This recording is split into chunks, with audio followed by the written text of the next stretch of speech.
Abusho, السلام عليكم. maanta waa maalin sabti ah meel kasta aad joogtaan soo dhawaada. Waa qolkii RKX oo maanta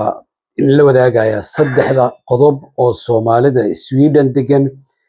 ee aad iyo aad uga dameysa Soomaalida kale oo qurbaha joogta hadday tahay North America iyo hadday tahay Yurubta kale. Saddexdii qodob oo ay Soomaalida Sweden joogta uga dameyso dadka kale waxa weeye anaa idin sheegaya soo dhawaada waa sida tan soo socota. Ta koowaad waxa weeye qaybta Soomaalida oo rag iyo dumar isugu jira oo ka noqda inay siyaasiyiinta Sweden ka qayb noqdaan oo siyaasadda waddanka Sweden galaan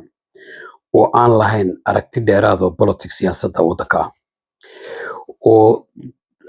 ku xirnibaya markii xusbigii oo ay ka mid noqdaan xusbiga ay ka mid noqdaan doorasho gelaya ama tan dowladda weyn doorasho loo gelaya waxay cod ku raadsanayaan families reer maqalniq waxa uu codeeya ujeedada dhan ay saa u yeemeynayaan waxa weeye iyagoon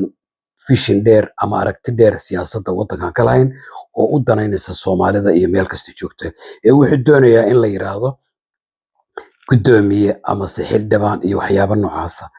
waxay siyaasadoodii dhan waxay ku soo xireen family reer hebel oo codeeya guriga kugu soo garaacayaan kale iyo codeey waa meel hoose weeye sababtaasaana keenaysa inaanay horumar dheeraada ka gaarin. Tan labaad waxa weeye Soomaalida Sweden joogta oo haba yaraatee aan lahayn wax sir ay leedahay haba yaraatee ma jirto.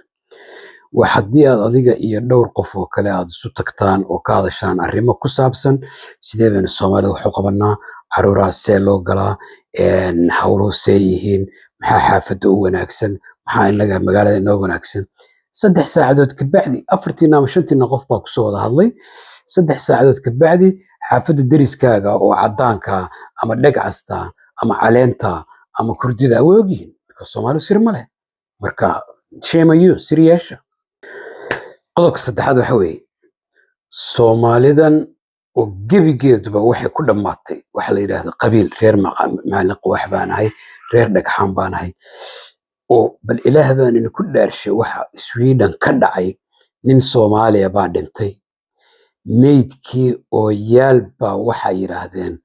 reerkii uu reer maqalniq wax la ahaa waxay yiraahdeen Soomaaliya soo hortaagan waxay yiraahdeen annagu waan isku filanahay haddaan reer maqalniq waxnaayo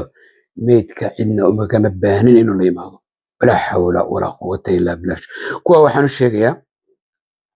dhalinyarada Soomaaliyeed oo qurbaha ku dhalatay oo wax baratay oo la rabtay in adduunka la jaan qaado faraha ka qaada dhalinyaro danihiina garta reer maqal wax meelna kuma geenayo marka dantiina garta wayna kaas waxaan reer maqal meel alla wuxuu ku taraayo iyo wuxuu ka sidayna midna ma jirto adiga keliga waaye marka naso kuwaasna waxaan leenahay shame on you.